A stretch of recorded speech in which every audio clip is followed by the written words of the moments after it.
do people mean then when they say storytelling or story? I think they typically mean this thing I created is more than what you see on the surface. It's not just a picture. It tells a story. I'm not just a marketer. I consider myself to, I pull out the soul of an organization and I like to communicate that soul in a unique or human way.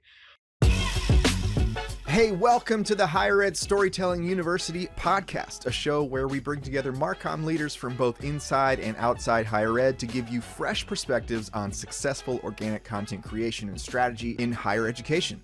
My name is John Azoni. I'm the founder at UNVEILD, a video production company working specifically with colleges on their storytelling and commercial video content. You can learn more about our work at unveiled.tv. That's UNVEILD. And if creating content that resonates emotionally with your audience is a priority for you, then you need to be subscribed to the Higher Ed Storytellers Digest. It's my weekly newsletter where we cover a lot of ground about content creation and strategy in higher ed. So sign up for that for free at unveiled.tv/newsletter. All right, let's get on with the show.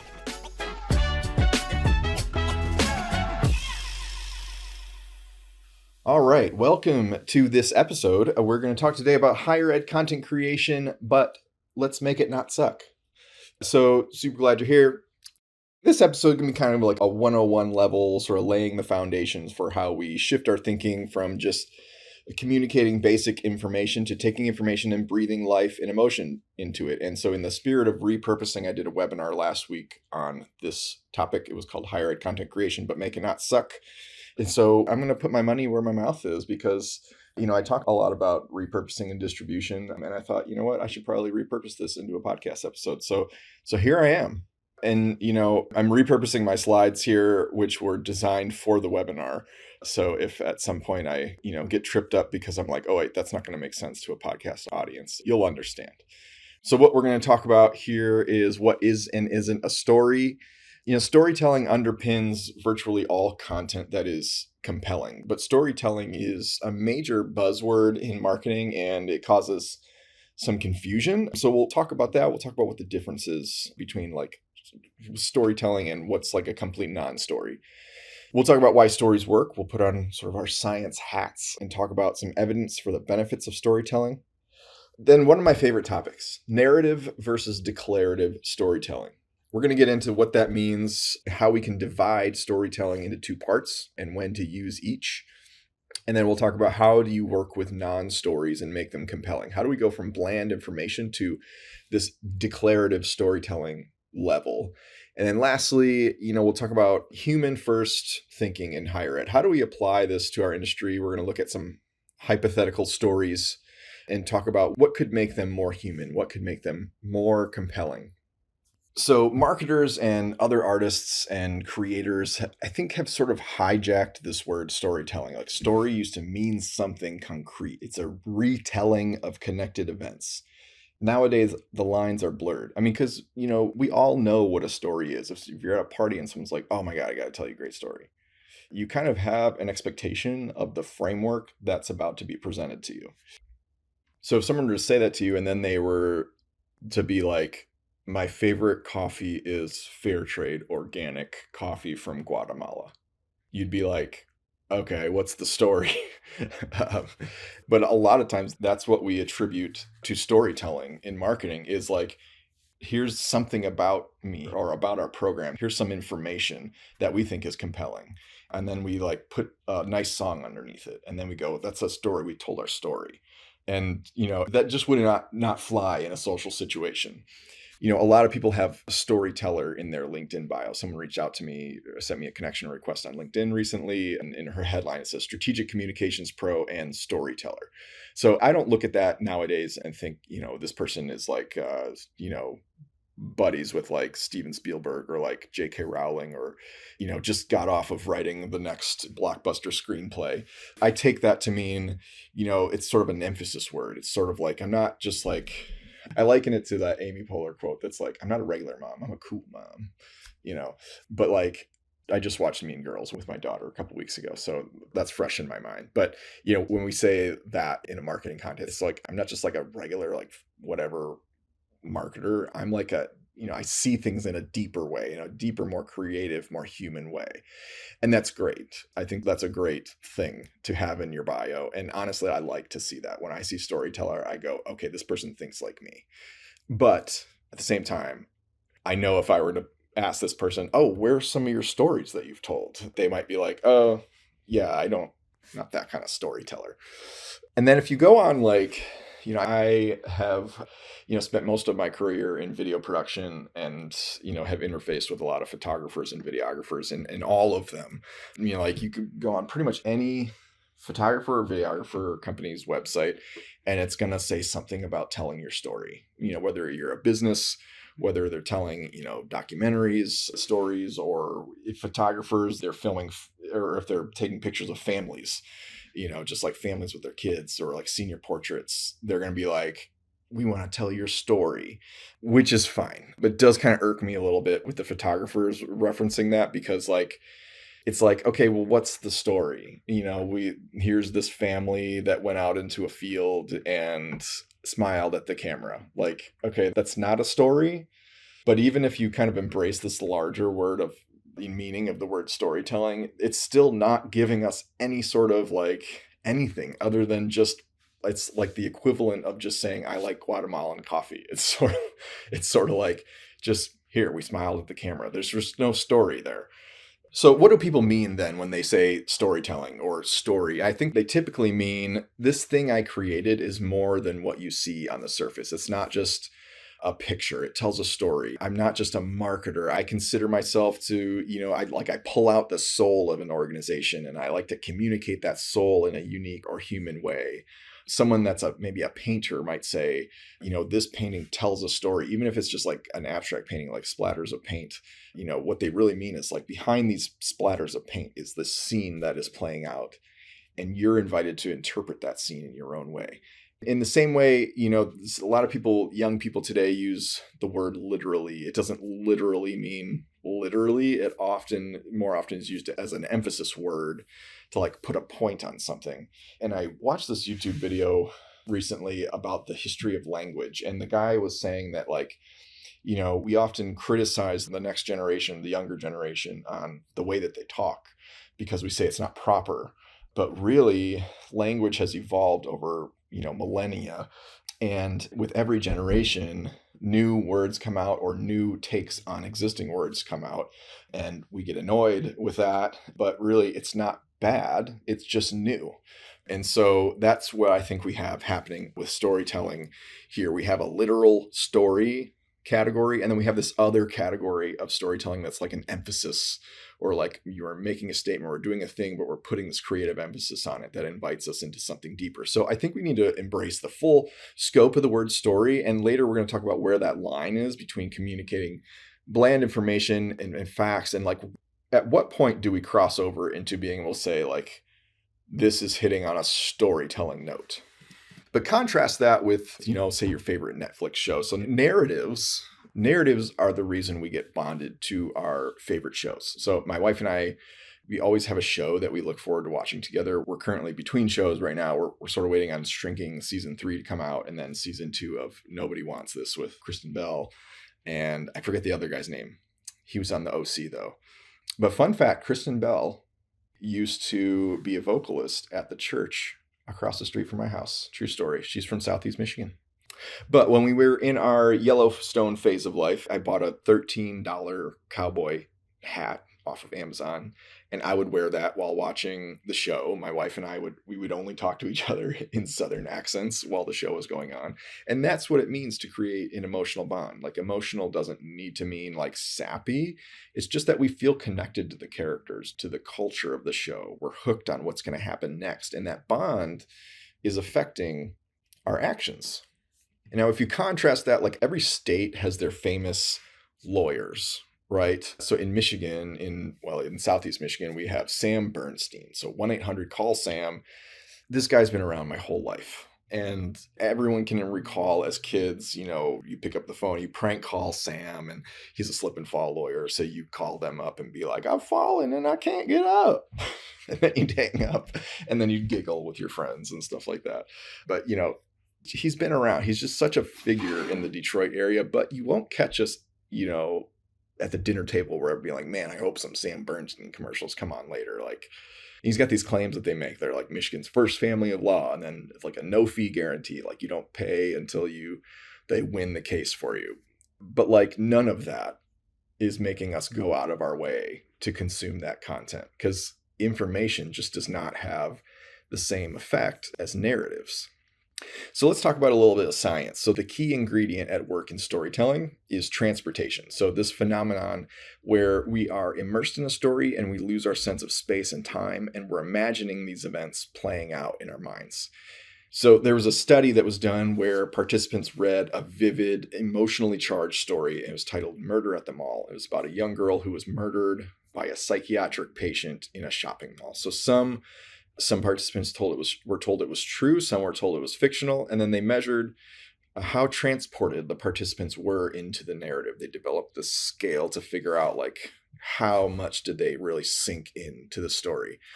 And they found that the further someone was transported into the story, the more likely they were to adopt the beliefs and the attitudes consistent with the story, regardless if they were told it was true or not. So they'd be more likely to believe that psychiatric patients are dangerous, or that they should have harsh restrictions placed on them, for instance, or that you could just go out in public one day and like never come back, or that malls are a dangerous place, or something like that, And then there was another study where participants were told about a charity called Save the Children and presented with either a statistical appeal. So, for example, like millions are starving in Africa. Or they were presented with a personal story about a 7-year-old Malian girl named Rokia who was suffering from hunger. And then they were given the opportunity to donate real money to the charity after reading the information. The people who heard Rokia's story donated more than twice as much than the people that got the statistical information. So a lot of Marcom folks would look at that statistical appeal as storytelling. They go, well, we're telling the story of the problem. We're telling the story of the organization. But the problem is you're just telling us information, and you're not connecting that to any human lives, any specific human experience. You're not showing us how that's being lived out. You're not taking us into a deeper human experience. There's no one character that we can connect to and root for or empathize with. So it's just a perfect like show versus tell example. So when we think we're tapping into the powerful, benefits of storytelling, but we're just communicating lifeless information and we think we're checking the storytelling box, we're really missing out on the brain science, or we're missing out on all the effectiveness for how our brains as humans were wired to connect with information and to store information in our minds. And all the while, we think that we are doing the storytelling thing. And that's a big miss in my mind. That's why we need to really understand where the line is with when does something become a memorable piece of content that can be put in that storytelling category. There's another study that was done where participants read action words. So they read things like kick, pick, lick, while their brain activity was being measured through MRI. Well, this was super fascinating to me. They found that reading the words triggered activity in the parts of the brain associated with those actions. So reading the word kick activated the leg region. Pick activated the hand region. Lick activated the face or the mouth region responsible for making those parts of your body move. So the study it supports this idea that immersive storytelling doesn't just engage our imagination, it simulates real world experience in the brain. So this is a key mechanism behind narrative transportation, empathy, and even behavior change. It's like when stories set us up to include sensory details and set us up to sort of like put ourselves in the position of the main characters of the story. And when you're doing that, when that's happening, your brain is actually participating as if you were the main character. So, I mean, we talk about like engaging in content. I mean, like, how do you get more engaged than that? When you think videographer, you probably think of one person with a camera that will come film some stuff for YouTube for you. When you think commercial, you probably think like this separate big undertaking that involves an ad agency and all this stuff. But at Unveiled, guess what? We do both. You want to do some nimble documentary style storytelling? We got you. You want to create a polished, like really slick 30-second commercial to stream on Hulu with professional actors and set design and a director that yells action. And there's like a whole table that's just filled with like free bagels and snacks and coffee all day long. Guess what? We got you there too. And it would not be our first rodeo. We've done some rodeos. We can get this done for you anywhere in the US without the travel costs that would come along with flying a 20-person crew out. So don't feel like you have to be limited by your location with who you hire for a project like this. So head over to unveiled.tv/commercials to see some of our commercial work, as well as behind the scenes content. And you can book a call with me to chat further right there on our website. All right, back to the show.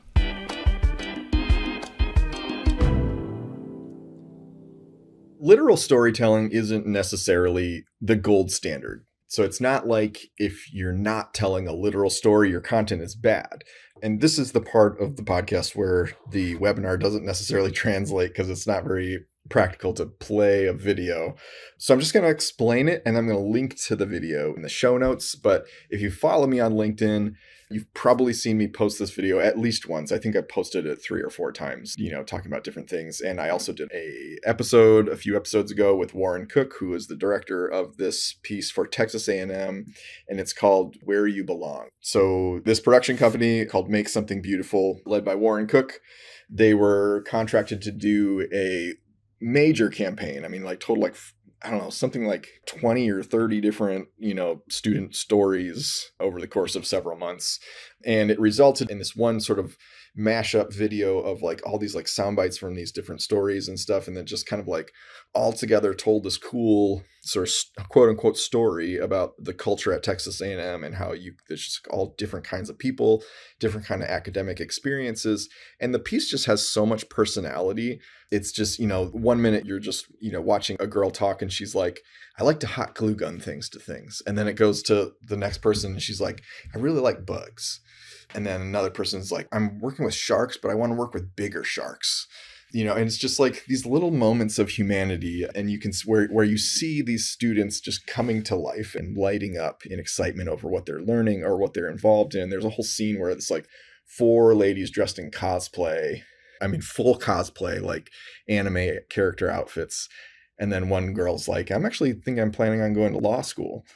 So it's just cool. I mean, there's just so many walks of life represented in this video. And every time I post this on LinkedIn, the comment section goes nuts. People are just this is the best video in higher ed I've ever seen. It's so cool. It's so well done. It has so much personality. It has this Wes Anderson kind of directorial style. But the thing about it is, if you watch it, it's not a story. It's not a literal story. Nothing happens in the video. There's zero plot. It's just a mashup of statements from different students, but they all together sort of tell the story of what Texas A&M is about. And what's interesting about this video is how it feels. It feels very different. It feels real. It has personality. It's very human. It has this way of bringing you into each person's world. So, it has that effect of transporting you even without there being a single narrative. And so this is what I refer to as declarative storytelling. So it's technically information, but in a show versus tell format. So a complete non-story of this version. Let's just assume you've watched the video at this point, and a complete non-story version of this video would be you can belong at Texas A&M. We have clubs and we have fun events and, classes for all kinds of interests and blah, blah, blah. And maybe you even show some B-roll with that. But it's still very tell versus show. It's just point blank information. It doesn't have that same transportive effect. So whether it's a narrative or it's a declarative story, what we're looking for is personality. We're looking for novelty. We're looking for the ability to sink into the content. And even some level of vulnerability. We're looking for humanity. We're looking for just stuff that allows us to empathize and connect with other humans. And in doing so, that kind of crosses that threshold into that storytelling, declarative storytelling category. And it's as you're watching it, do you feel something? Do you feel something? Is it more than just you're watching an infomercial? Do you feel excited? Do you feel inspired? Do you feel you can empathize or relate with people in the video? It's kind of a blurry line between what's just bland information and when you sort of cross over this threshold into either declared it's pretty clear when you cross into narrative storytelling because you'll be actually telling a series of connected events. But when you cross into that, it's a little bit of a gray line when you cross into that declarative storytelling category. but it's just this general vibe of like the human experience, vulnerability, the ability to feel something when you watch it. You empathize with people when you watch it. And I think overall, it has the ability to transport you, to hold your attention because you want to know, like, you want to keep watching to see like what's going to happen or like what more you can learn about this culture or whatever. It has that transportative effect that just bland information, just watching a law commercial doesn't have. Like when someone's just like, oh, Michigan's first family of law and come experience our no fee guarantee, there's no imagery going on in your head. Like you're not envisioning anything that's connecting you in a visual way to that message. It's just bland information. And you can put any kind of song underneath that. You can show any sort of B-roll of, clients and lawyers shaking hands or whatever, and you're still not going to be transported into any sort of other space in your head where you're kind of losing your sense of space and time and really sinking into this piece of content. So what we're trying to do when we're either writing a story or making a video for marketing purposes in higher ed, the goal is moving from feature first to human first. So I want to, in this part of the episode, invite you into a couple of examples. So there's two different stories. One is Maya's story and the other is Logan, my boy Logan. Okay, so for Maya and Logan, we have two different versions of their story. So I'm going to read version 1 and then version 2. And then I think you're going to see pretty clearly what the contrast is.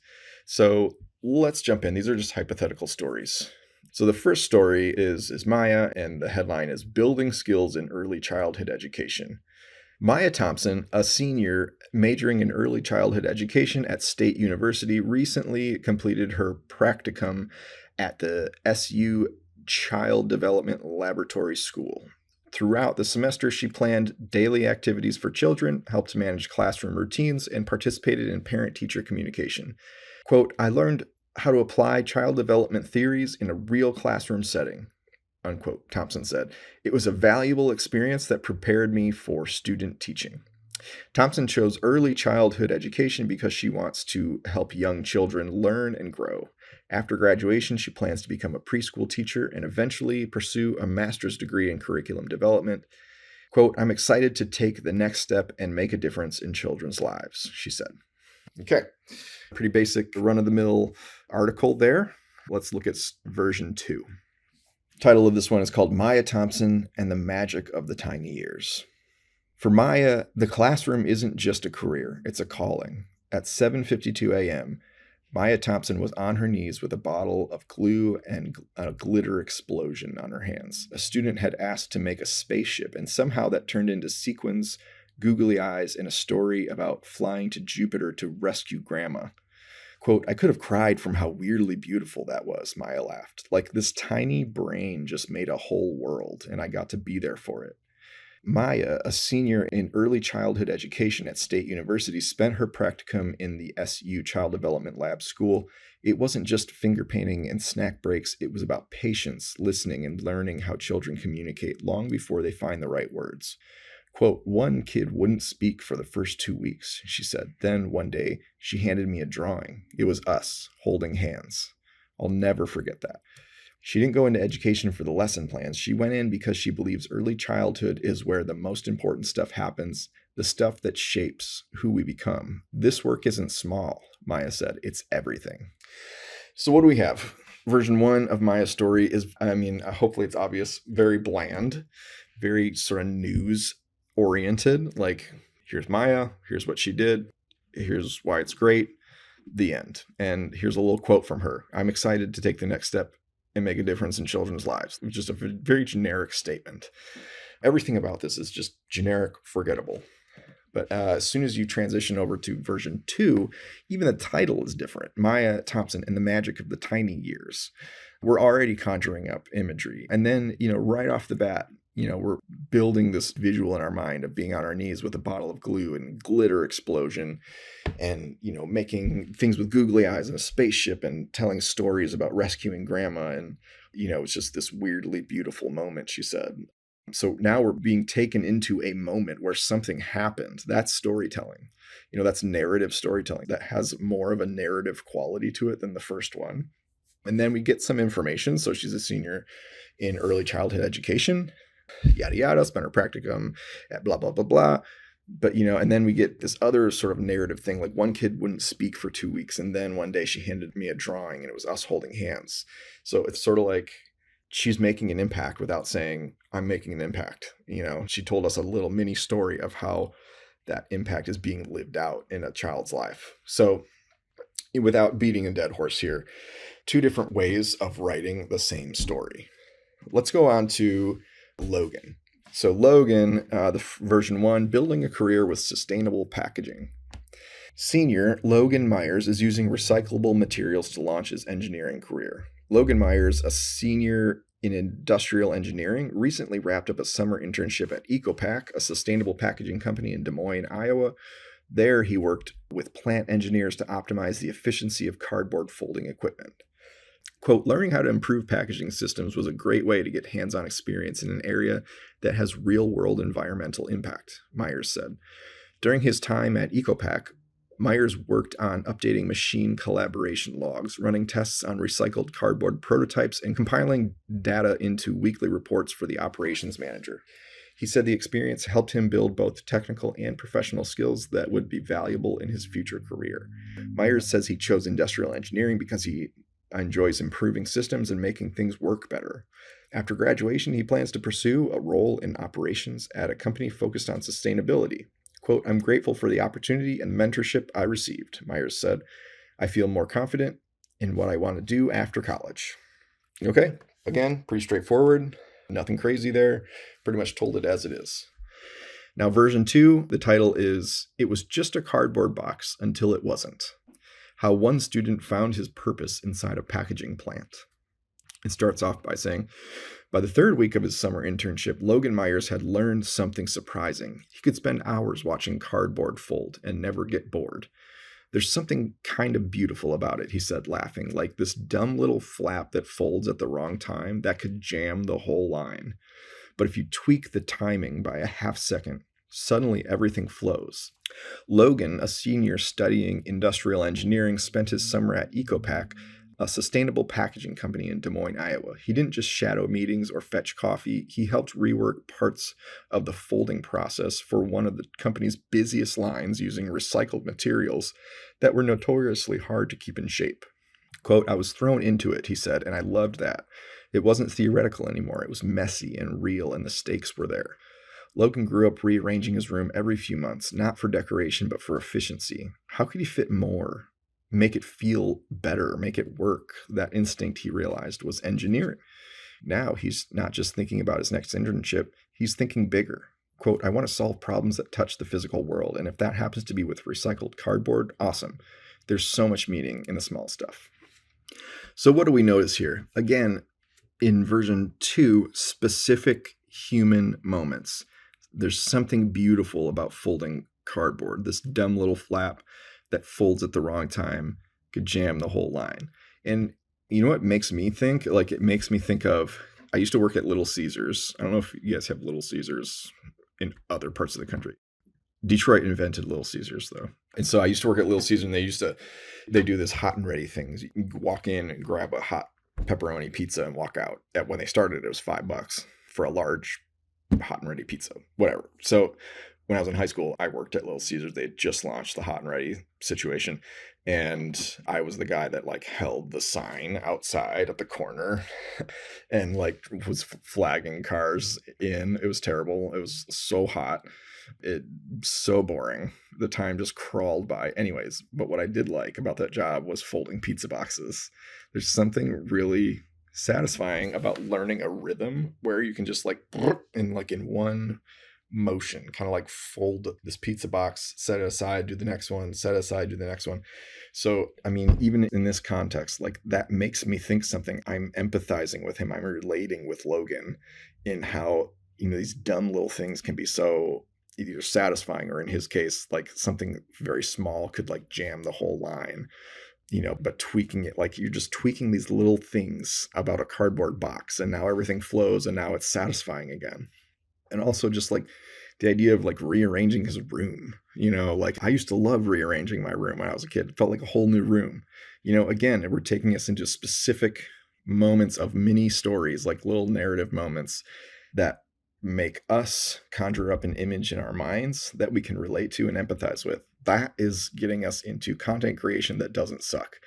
That we're engaging the brain, we're engaging in this nostalgia, memories, relatability, empathy, all of that stuff. That's where I think that line is. And I think if you look at these examples side by side, one is not necessarily a non-story. Like I wouldn't say like Logan's, like version 1 of Logan's story is like completely dry, boring, lifeless, could not ever be considered in the storytelling category. I think it's more just like news journalism kind of style. But version 2 now has life to it, has humanity to it, it has emotion to it. It makes you want to keep reading because you're kind of like, yeah, I get that. I totally get what he's saying there because I do that too, or I think that way too. And it has these moments of just like the human experience. So higher ed content lives or dies by the questions you ask in the first place. So there are probably a set of questions that likely resulted in the boring versions of those stories and a set of questions that allowed them to come alive and share personal anecdotes in the second versions. So, for instance, what did you do during your internship? Like you're just writing an article about a student and they had an internship and you ask them, what did you do during your internship? What are they going to say? They're probably going to say like, I did this, I did that, and it was cool, and I got to learn this, and blah, blah, blah. But if you ask them, can you tell me about a moment during your internship where something clicked for you? Now you're asking them to help us, invite us into your world, into your inner mind, what you were thinking, what you were feeling, what clicked, what wasn't working, and then started working. Now you're setting them up to give personal anecdotes that are going to lead to content that doesn't suck. Another, question, why do you want to teach young kids? Well, what would they say? What would anyone say to that? Well, I just love working with young kids. I love to see how their minds work and just, and I like to have an influence on next generation and blah, blah, blah. A better way to ask that would be, what's one thing a child did or said that reminded you why this work matters to you? Now, all of a sudden, we're talking about a drawing, we're talking about, this kid wouldn't talk the whole time.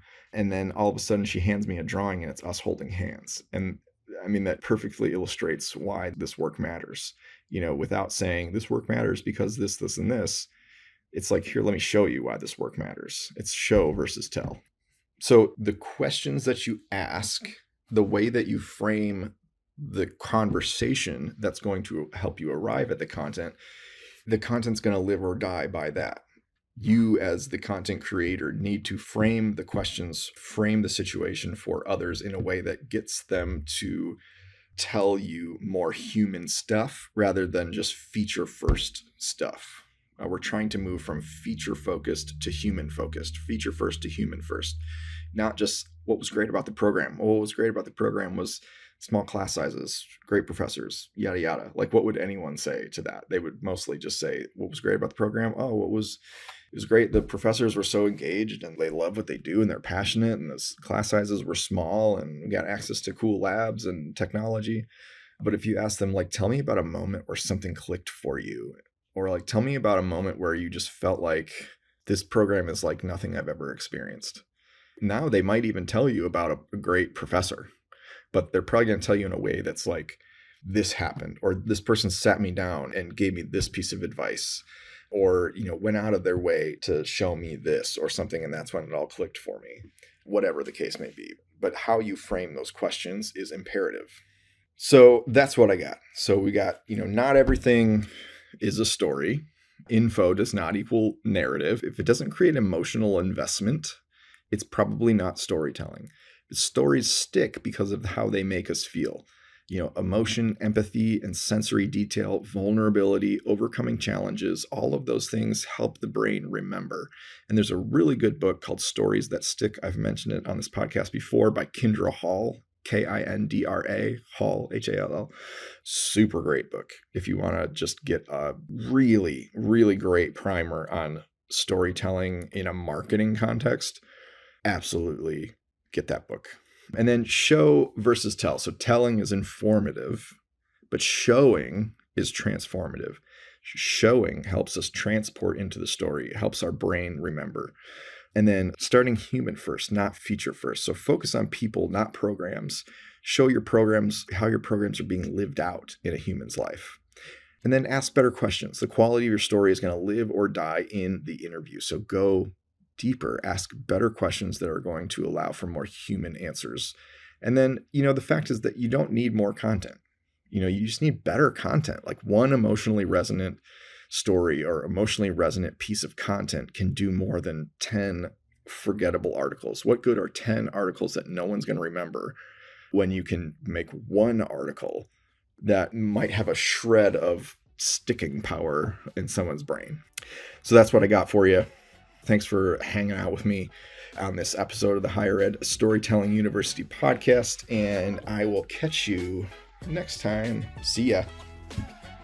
Hey, thanks so much for listening. 3 things I want to invite you to before you go. Number 1, if you want to know what's working right now in higher ed video, like what videos are getting tons of views, likes, comments, all that, you can get ungated access to our report, aptly named What's Working in Higher Ed Video, a comprehensive guide for higher ed Marcom leaders and content creators. So check it out at unveiled.tv/higheredvideo, and you might want to bookmark it because it's designed to be a resource for you that you can keep referring back to for inspiration. Number 2, reminder to sign up for my free newsletter all about content creation and strategy at unveiled.tv/newsletter. And number 3, follow me on LinkedIn. If you're searching for me, my name is John Azoni. It's spelled Johnazoni. I'm on there all day, every day, for better or for worse, posting regular content and engaging with folks like you. So I'd love to connect with you on there. And with that, we'll catch you on the next episode of the Higher Ed Storytelling University podcast. And as always, I am cheering you on. Okay, bye.